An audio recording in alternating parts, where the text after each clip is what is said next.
wallahi haka ya faru kuma ya sake ni. Yau da safen ne ya turo min text ya ce min ya sake ni saki ɗaya, na ce to na gode.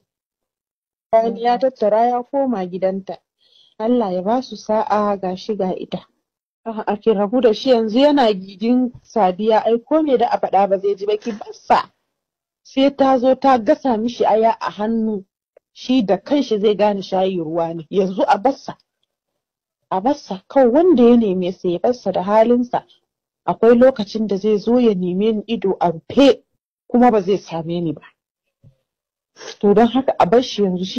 Assalamu alaikum, inna lillahi wa inna ilaihi raji'un. This is just early morning. I woke up daga bacci.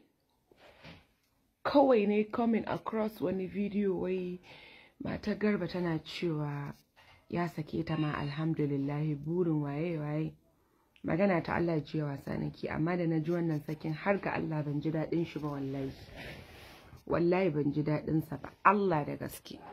Because Allah da kansa wanda ya halatta sakin ba ma ya kauna a yi. Inna lillahi wa inna ilaihi raji'un. Maryam, Allah ya zaba miki wanda ya fi alkhairi.